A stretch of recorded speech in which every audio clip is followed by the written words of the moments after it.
Thank you for organizing this nice meeting and for having me here. And in this talk, I'm going to discuss two concepts, the excitonic insulator and cavities, which are at the basics of this workshop. And I'm going to discuss how these two concepts are related to various types of polarization that can be observed in matter or cannot be observed, actually. And actually, part of this talk will be about open questions on how these three concepts are related to each other. So this research activity goes in the main direction of trying to find a way to control quantum materials with light. And so this is something that it's very interesting, because in quantum materials you can have a wealth of different types of collective phenomena, which arise from strong correlation between the microscopic degrees of freedom. And this strong correlation makes the fact that these materials can have very strong response to external perturbation. And in a very promising line of research is to find a way to tune these collective phenomena in a switchable way. And light has become one of the main tools for exploring the frontier of the control of quantum materials. So we have heard before the talk by Andrea on how to use strong laser source to control these materials. And in this talk, I want to follow the way of using light in cavities. So now let me say why I want to use cavities to control quantum materials properties. So the main reason why I think that, my personal opinion, cavities are interesting for controlling properties of quantum materials are for two main effects that can be obtained by coupled matters in cavity.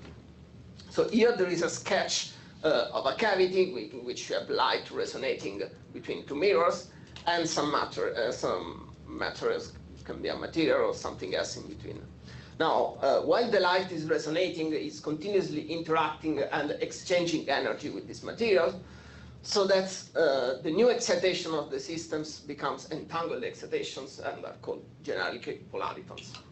Now, here is an example in which there is an exciton mode in blue, which is coupled to a cavity mode in red, and then you have the formation of these two new polaritons.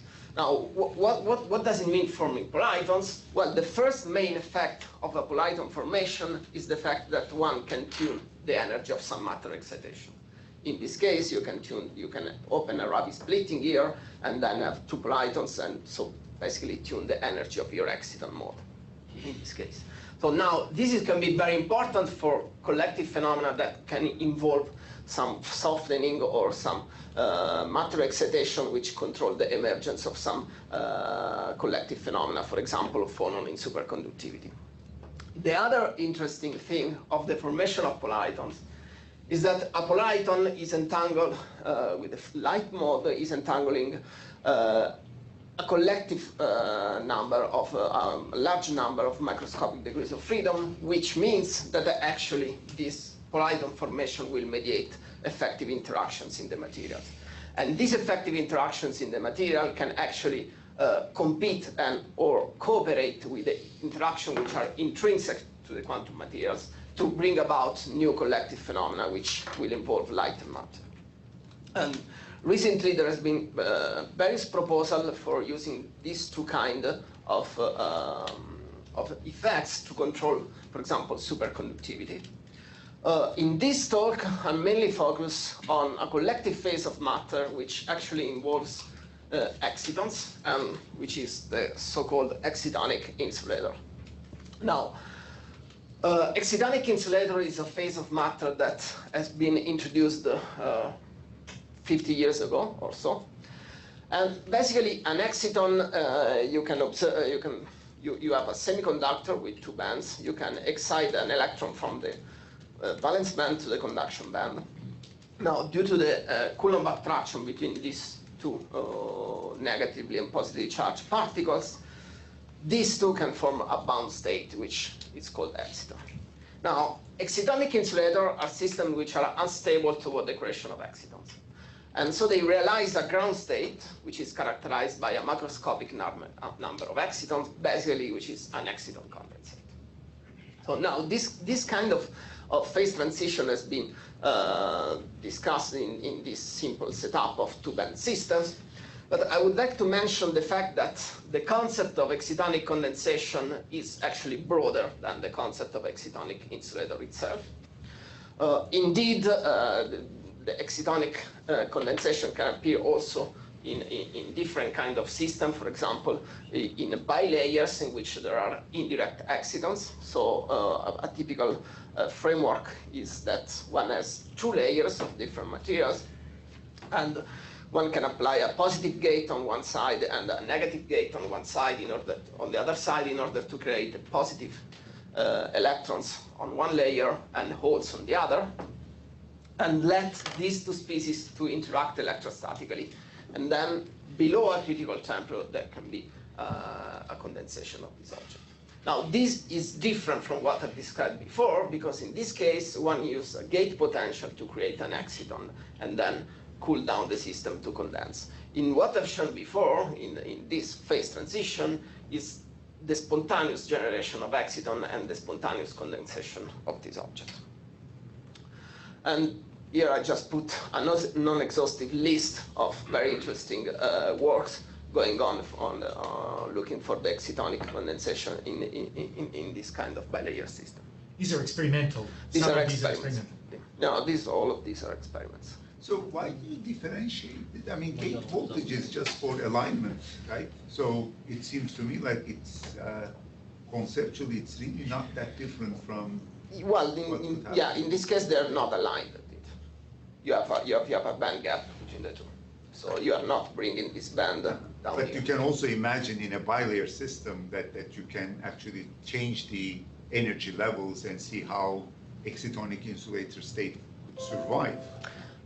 Yeah, you so can do it this. seems to me like it's a tuning knob rather than sort of a different. Well, yeah, it's a tuning knob, but here you're creating actually you're making a population of holes on one layer and a population of electrons in the other. In a bulk system, in a semiconductor, in order to create an hole and an electron, you have to provide some energy. Here, the energy is provided by the gate potential. But yeah, it's a tuning knob to have, let's say, a finite population of excitons. Okay. Sir, may I ask you a quick question? Yeah, sure. So hasn't it been observed at some level in quantum pole systems by Mazza? Yeah, that's indeed is one of these paper here. Yeah, in the case of bilayer graphene, actually.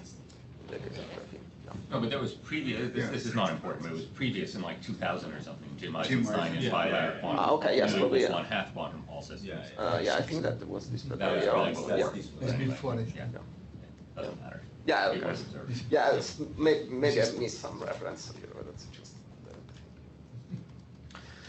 okay, now, so these are for this artificial system in which you have this indirect exciton, namely living on two different layers. Now, what about materials? So, in real material, what actually happens usually is that this excitonic transition is usually coupled to other kind of instability of the systems. So these are two of the most famous candidates for hosting this excitonic insulator phase. This one is the titanium selenide that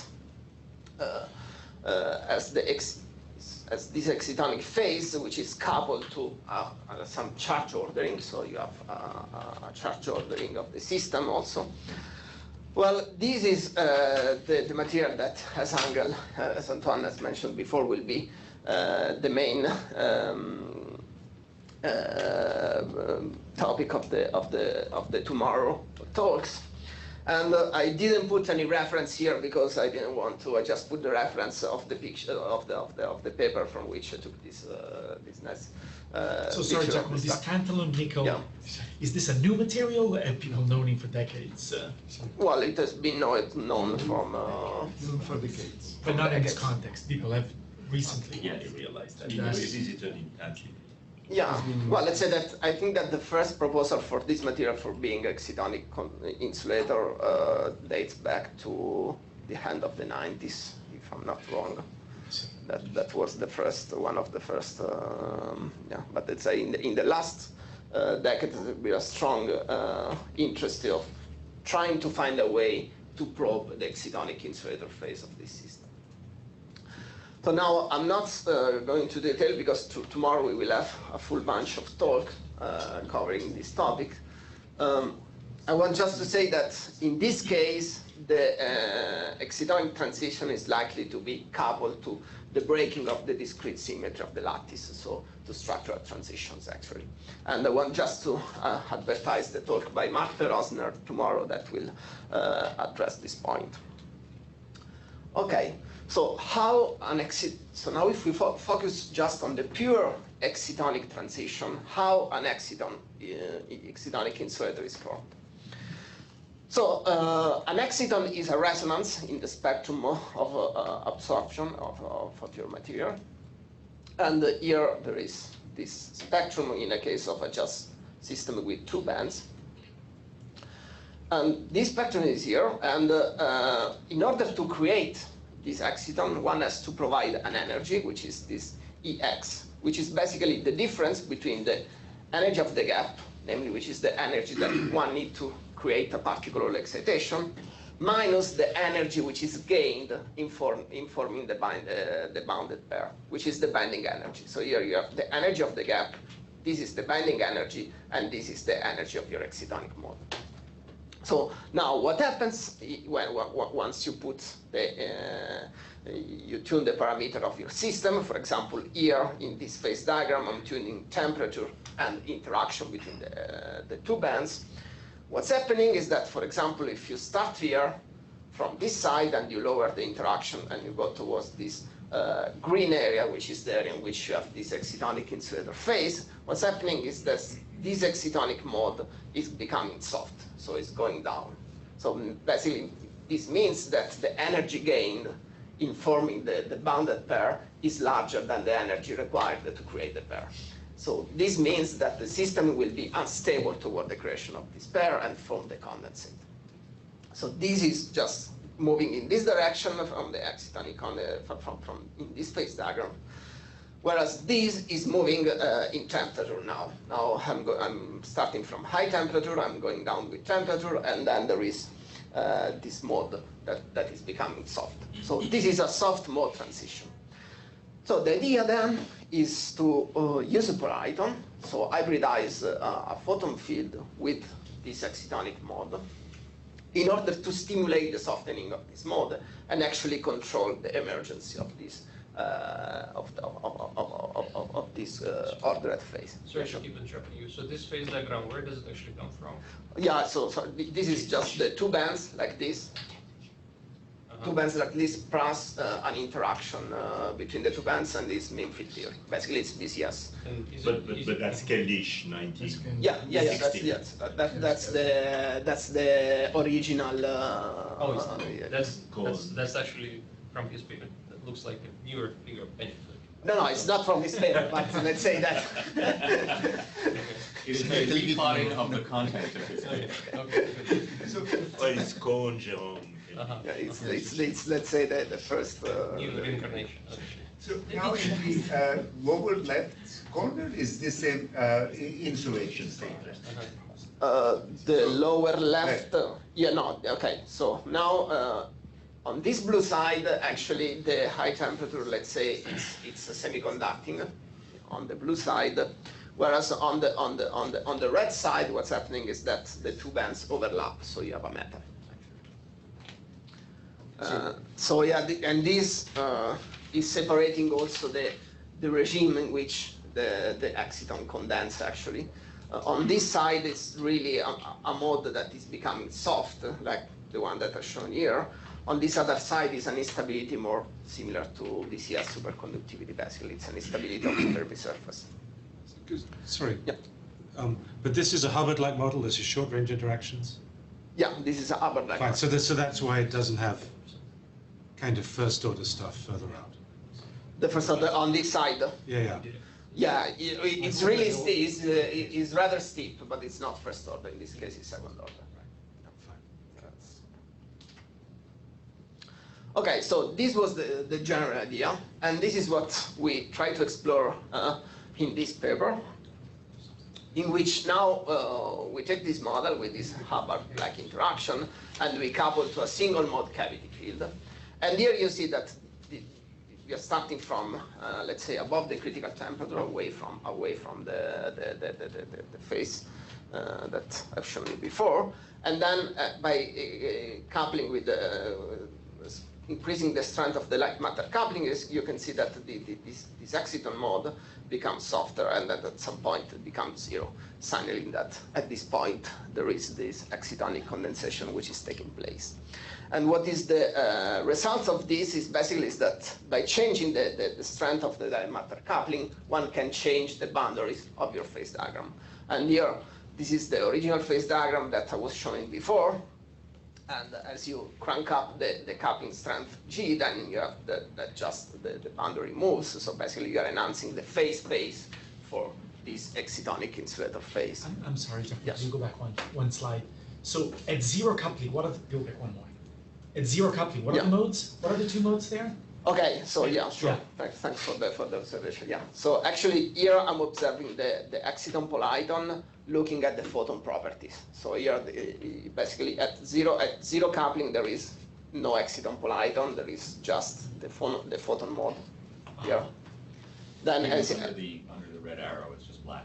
It's black. Exactly. I see. So Exactly, yeah. only for finite coupling does this low energy mode appear. Exactly. I see. So let's say if you want, it's a way of observing this mode. So this mode, of course, is already here, but in order to observe, you have to do some transmission experiment and look, for example, the transmission of the cavity, which is basically measuring the spectral density of your photon field. Yeah. And sort of generally, I mean, this is a highly naive question, but generally, as I walk the light matter coupling, does the oscillator strength, is the oscillator strength just being transferred or does you just pick up? What do you mean, just pick up? Yeah. Is there a new oscillator strength that the cavity adds? What he wants to know is if you fix the light matter coupling and you take the absorption spectrum and you integrate it over omega, you get some answer, which is a spectral weight. Yeah. Okay. He wants to know how that answer depends on the strength of the light matter coupling, right? Does the light matter coupling okay, shift the spectral weight around, or does it create new spectral weight that I didn't have before, generally, when I put something between two mirrors? I think in this case, it's just keeping the spectral weight is constant in this case. It's The just total spectral the weight. total spectral weight is constant. No, it always keeps I the would whole, say that it only shifts around. integrated. It only shifts around. Shifts around. This is a general Yes, statement about yes, nature. yes. I mean, regardless of how strong the coupling is made. Yes. I see. Sorry, another question just to make sure I understand it. So you have a dipole matrix element between the two bands? Yes. Yeah, of course. Fine. That's okay. So you say, so in some sense, there's a hidden assumption here that bottom band is S, top band is P, or something. Yeah, exactly. Sorry, I didn't mention this before. Okay, Yeah, so that's- there's- yeah, of course. If there was Which no, is, I think, really the answer. if there were no dipole matrix element, then you would not able to observe any exciton polyton, basically. Yeah. Okay. Okay, so now this is an enlarged phase diagram that you can obtain in this case, but now you have seen that whereas in the green case you have just an exciton mode that becomes soft, here you have an exciton polyton mode that becomes soft, which means that when you are in this yellow phase now you have both the excitonic order parameter, which is this object here, basically the hybridization between the two bands, and the amplitude of your photon field that becomes non-zero. So basically you have a simultaneous instability of the light and matter. And this you can just understand this but just by writing down a simple Landau expansion for your free energy, in which you have the phi is the excitonic order parameter, so you have a fourth theory, Landau theory for your excitonic order parameter with some critical temperature. Then you have just a quadratic free energy for the photon field, which is not critical by itself. And then you have a linear coupling between the two. And as just coming back to your question, this linear coupling basically is just is roughly the intensity of the light map of the field inside the cavity times the local value of the dipole matrix element in your system. So if this term is zero, is non-zero, sorry. If this term is non-zero, it means that every time that phi is different from zero, a small coupling to the photon field will basically drive a combined instability of the light matter, which actually will enhance the critical temperature of the system. So for some historical reasons, this state in which you have a coherent state of light is called superradiance. And in this way, we call this state superradiant excitonic insulator. Now, let me just say that this is a very misleading terminology. The name is superradiance, because indeed this is a ground state phase transition, so nothing radiates in the ground state. And this term has been introduced in the 70s in these two papers that were looking at the Hamiltonian, which is a very simplified version of the light-matter interaction, which you have only spins. And this model, if you just solve this model, you can solve really easily as a phase transition indeed. Below a certain critical temperature, you have no expectation value of the photon field and no ordering of the spins. Above, you have a macroscopic expectation value for the photon field and some ordering of the field.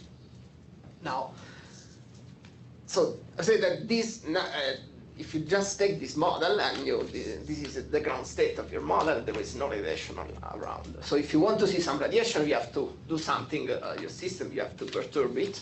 And this is an example of, you can play this game of starting with your condensed phase and opening a bit the coupling with some external bath, and then you see that there is the emission of some light pulse, which depends on how fast you do this. If you do a quench, you have a strong light pulse, which is emitted.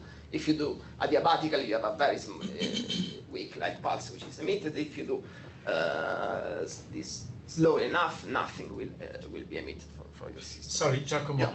but the reason why that light is emitted is that by moving the mirror, you're doing work on the cavity. So the energy comes from my finger. Exactly. It was not in the, right, okay.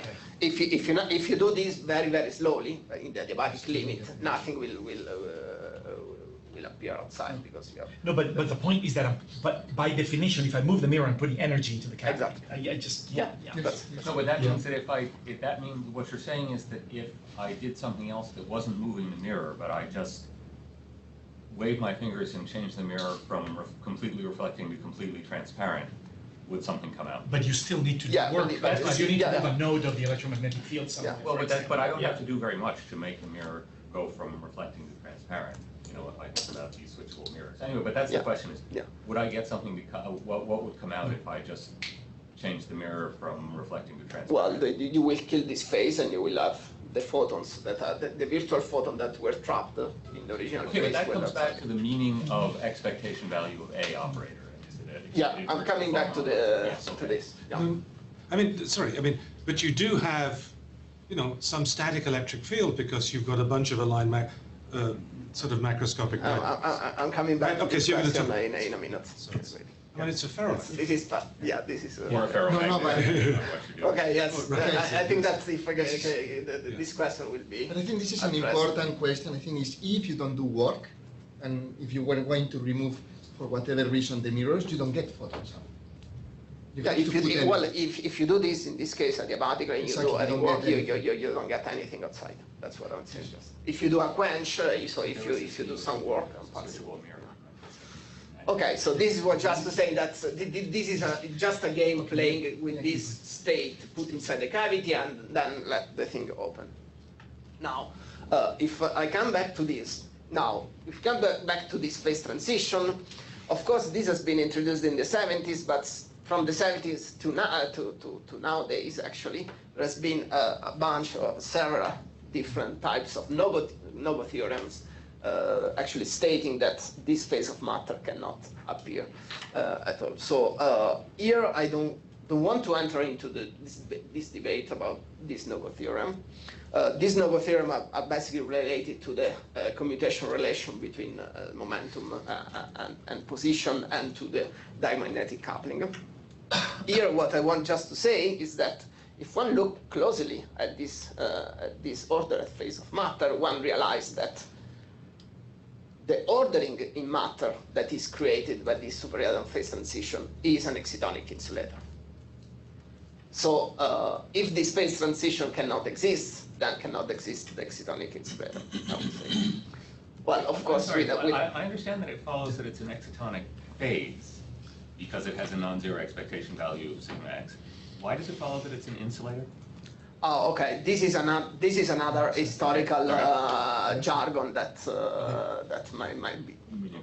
So the super radiant excitonic insulator neither superradiates nor is it an insulator, basically. Well, yeah, you know, okay, I'm not spoiling anything, but okay. So now, what does it mean? So what does it mean having this phase of matter? So that is the question, because the excitonic insulator is a phase that realizes this guy here. So basically, any infinitesimal coupling will drive this and basically goes against this transition. So in order to understand this, I'm considering a single dipole now. So you have a single dipole, for example, an harmonic oscillator. And this H0 is the Hamiltonian of your harmonic oscillator. And then you perturb your Hamiltonian with some hybridization between the two levels. So I want to simulate what does it mean having an hybridization between two levels. Well, and this is crucially depends on the phase that you pick up on this lambda. If lambda is real, what you have is that the density is shifted with respect to the zero. Basically, you have a x expectation value different from zero. Whereas if you take lambda, which is imaginary, what you get is that you have a current density now here.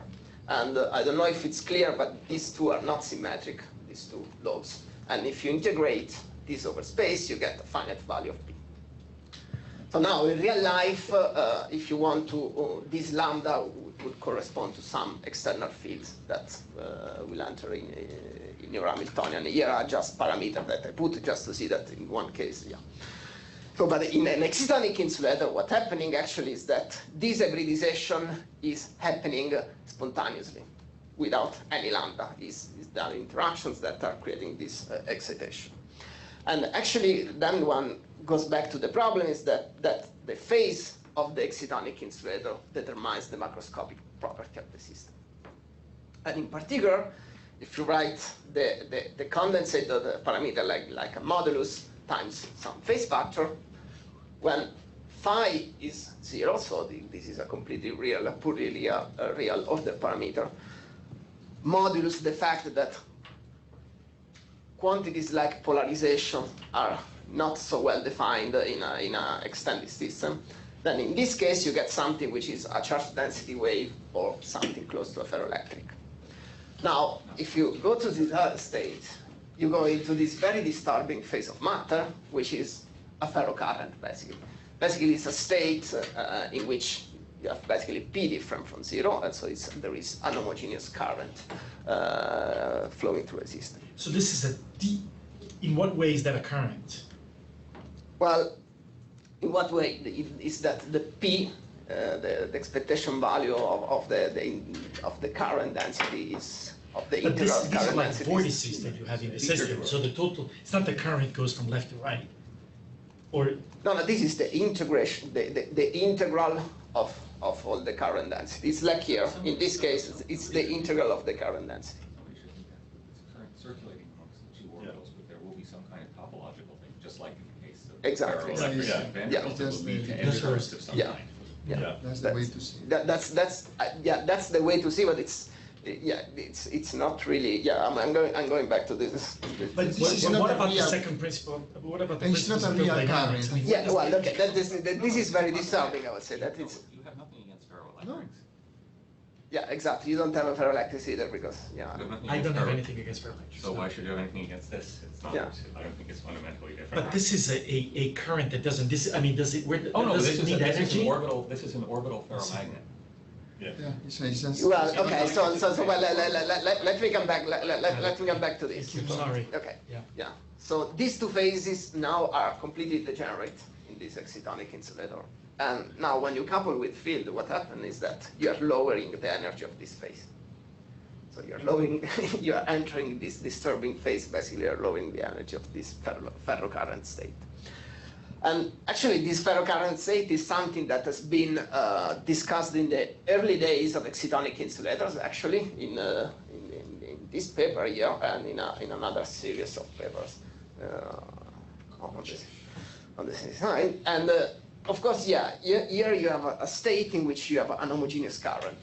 And how one can think of this state? Well, first of all, this state can exist only if you have an infinite or periodic systems, actually, because otherwise you will just move charge from one side to the other of your system.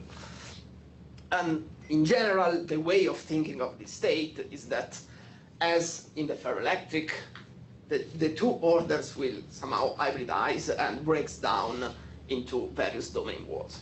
So as in a ferroelectric that breaks down in domain walls, in this case you will have some different kind of domain walls in which you have the, like in this figure here, which I took from this paper here, I guess. It's not really a current, no? What you get is a polarization. Well, it's the same yeah. argument of the theory of polarization in solids. You can see it as a current going through the boundaries or something, an accumulation of charge at the boundaries. And this is what David Vanderbilt just called a macroscopic theory of polarization, and the polarization is not well defined modulo pi. I think that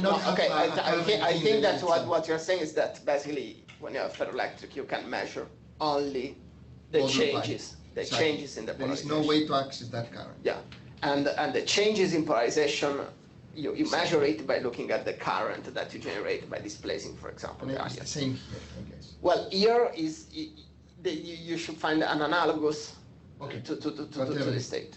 Okay. But just to say that here, if you look as a function of space, one is moving the phase of your excitonic condensate, and the one goes from, let's say, 0 here, you have a ferroelectric, then you go to pi half here, which is a ferrocurrent, and then you go to pi, and so. And basically, what does it produce? It produces some circulating current, some current pattern inside your system.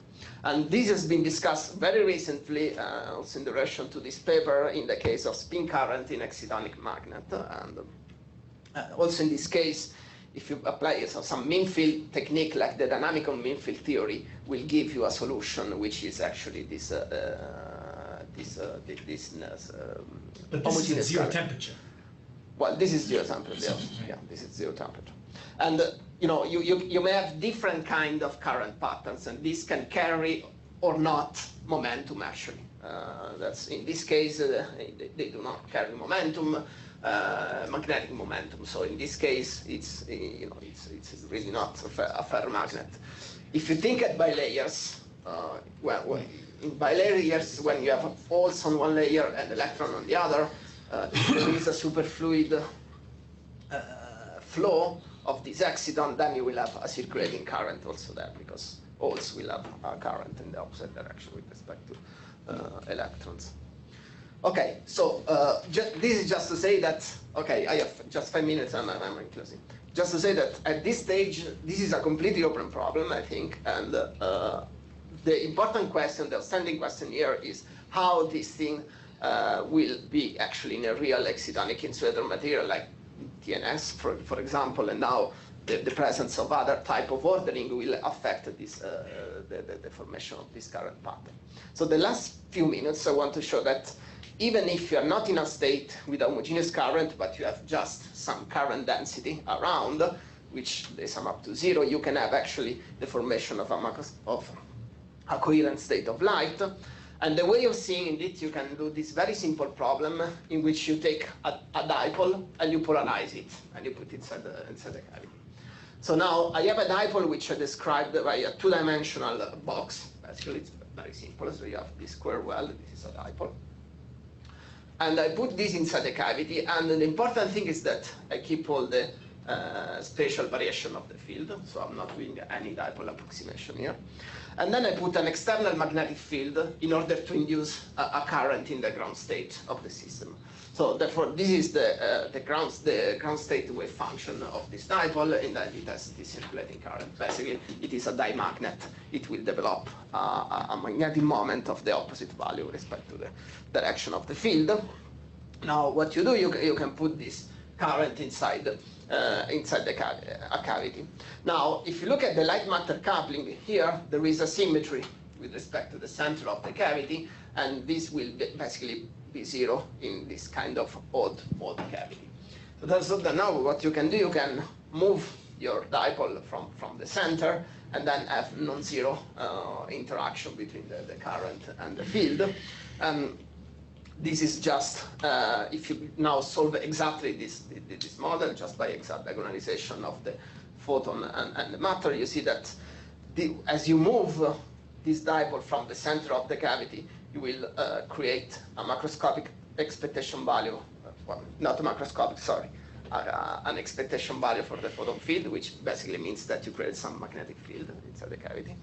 And this is just created by the fluctuation with the vacuum fluctuations. But also you can control and modify the magnetic moment. And in particular, in this case, this is negative. I don't see if probably the number are too small. In this case, you enhance the dimagnetic property of this dipole. You can also couple with a different mode now, which has a node inside here. And in this case, you will have basically you obtain the same, but instead that you will reduce the diamagnetic effect, because now the most important effect will be the magnetic field that will be created by the coupling with the vacuum fluctuations. So this is just to say that even in the case in which you have some current pattern, there is something very interesting to be investigated. For example, in the case in which you have not just a single dipole, but an ensemble of dipole like the orbital ferromagnet that Andy was suggesting before. Okay, so this is just to end this journey into excitonic insulator and cavities. And in this talk, the important thing is that when it comes to the interaction with light, the excitonic insulator, a very outstanding question to be answered, I would say. And in particular, in relation to the formation of some polarized phase in these materials, and then it's a very interesting thing to investigate in real materials also in this phase. And yeah, that's it. Thank you for your attention.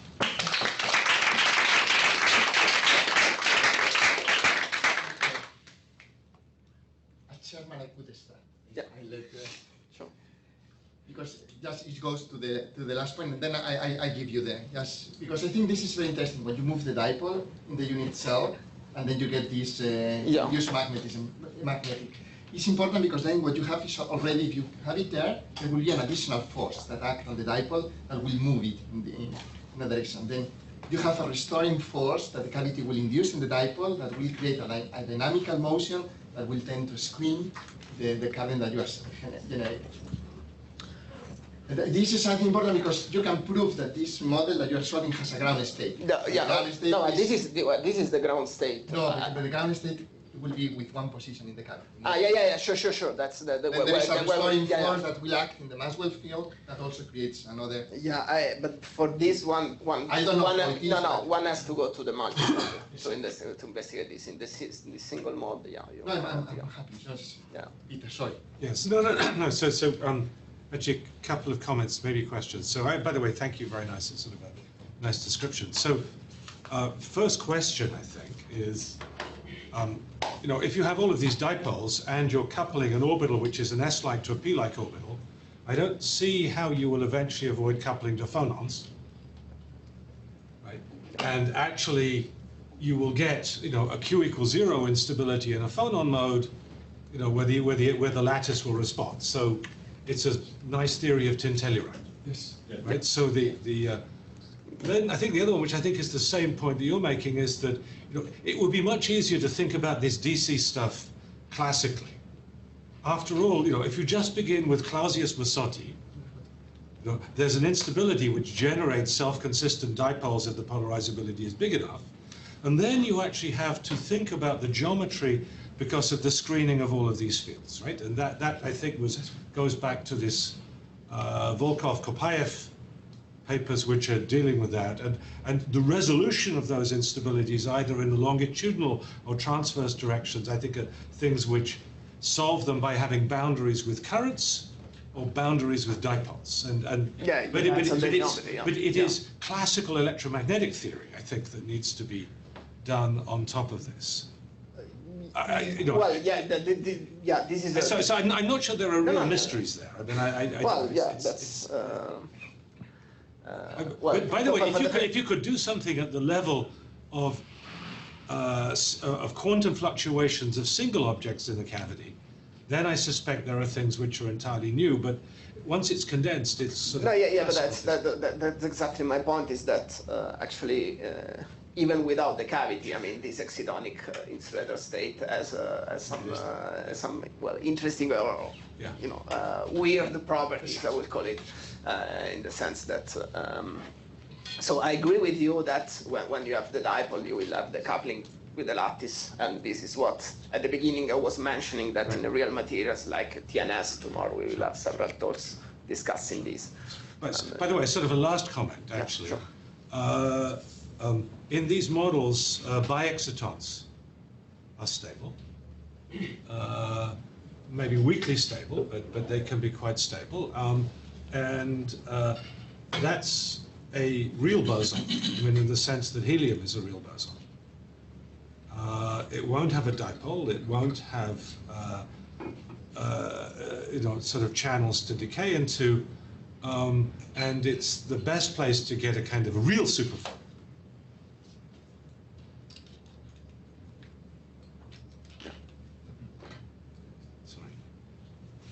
But I think that in the bilayer is well, maybe by doing it with bilayers is one, or maybe just doing it by materials with very different masses for electrons and holes, so that you get the binding energy of the molecule to be much larger. Thank you. So yeah, I have a kind of the naive question about this phase of the Polarized condensation. So at the level of your model, you have basically some quadratic Hamiltonian for electrons, quadratic Hamiltonian for the holes, and some Coulomb between them. So from the point of view of the model, these are separate particles, electrons and holes. I can couple them to independent gauge fields and gauge away any phase. It just sounds really suspicious that the absolute value of the phase means anything physical. So are you saying that it matters actually? There are observables associated with like phase equals, I don't know, pi over 3 versus pi over 4 or something? Well, so yeah, if you condense it, you either get an electric or magnetic dipole. Yeah. It's exactly in the single dipole is exactly this. So, but at the level of the model, your model does know about this. So the model chooses a particular phase, or no? That's So the model, if you consider just the electronic model, it can choose. I mean, each phase you select, you will get the same energy basically. So the model is independent. But they're totally different physical. Yeah, exactly. So Once you couple with light, you will lower the energy of this state with respect to the other ones. That's yeah. And then attack. So you may have been trying to connect what you say on this slide to what you said at the end of the previous slide. I just wanted to make a comment on what you said on the previous this one before that. This one. Yeah. So you said here that if sigma x can never be non-zero, then you can never have an excitonic insulator. But I'm not sure about follows, because if I think of this kind of two-level system model, as written here, in the Coulomb gauge, then what I find is a ferroelectric transition of that model can occur, which leads to a non-zero expectation of sigma y, while it's sigma x that couples to the photon mode. And this corresponds physically to the distinction between a ferroelectric having a spontaneous longitudinal electric field and the superradiant state, if it exists, meaning a spontaneous transverse electric field, and the no-go theorem being all about transverse fields. Yes, Yeah, and that's, yeah, I'm not saying that you cannot have a No, no, I think ferroelectric this is- transition. yeah. Yeah, that this is something, of course, in this model you don't have any type of interaction that will stimulate the ferroelectric transition. You will need some kind of, I don't know, some long range, Yeah. like Van der Waals interaction in this case. Yes, but in this case, yeah. What I wanted to say is that, yeah, I want to say that this is an excitonic insulator. It's a bright excitonic insulator, so Okay. that it has a finite dipole The transverse Yeah, Excitonic Insulator. that's, yeah. This is good. So, Okay. so maybe a somewhat experimental question. So let's assume that indeed excitonic insulator exists in a 2D material, and that, I guess, what you're saying is that that would be due to coupling to all vacuum modes in the absence of a cavity. That's probably how one could understand this tantalum nickel selenide system. Is that a correct statement? Or so? Because Well, yeah, it's a bit more complicated than this in the sense that, for example, in TNS, well, there is an excitonic mechanism at work. There is an electronic transition, which is of the excitonic type. So you would not say that this is mediated by vacuum fluctuations? No, I would not say this. There's a comment on that. Yeah, maybe I can just quickly. I hope tomorrow we'll have some focused discussions as to what is the correct symmetry breaking, what is the symmetry breaking at work in the specific case of TNS as compared to perhaps a broader class of excitonic insulator. I think there is a lot of confusion in that field. In TNS, the symmetry which is broken, in my opinion, is a discrete symmetry, and the transition is an Ising transition. And that's very different from breaking a U1 symmetry by condensing excitons, which is a much more exotic possibility, perhaps realized or realizable in bilayer systems, but you need an enlarged symmetry of the original model. So I hope we focus some discussions tomorrow on that, because that would help clarify the field. Have the whole day to discuss that tomorrow. Yeah. Okay, the last question, if not, Dennis? My question is just about this discrete symmetries, right? So if we have a discrete symmetry and we are talking about probably with some coupling with the lattice system will become ferroelectric, right? Why material TNS? It's not ferroelectric. Yeah, well, that's So what does it? Can you have a comment on this? Why on the theory Well, point of view, one would expect it's a ferroelectric and which material is actually well, not? that's. I'm not saying that TNS should be a ferroelectric or that every excitonic transition should be a ferroelectric. I'm talking only of excitonic transition between two bands, two levels, which have a finite dipole moment. And I don't think that this has been discussed in the case of TNS. I don't think that there is evidence of ferroelectricity. So it's,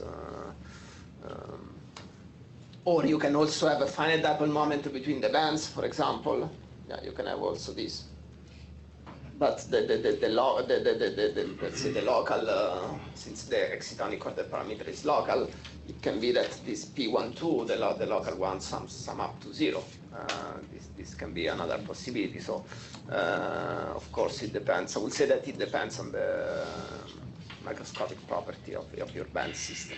For example, here there is an example of this matrix element for the simplest model of a solid, which is the chronic penny model. Basically, you have just quantum wells.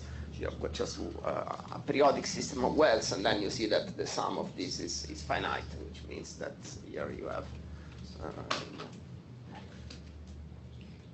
I think this is a good moment to wrap up these 4 days of workshop on cavities.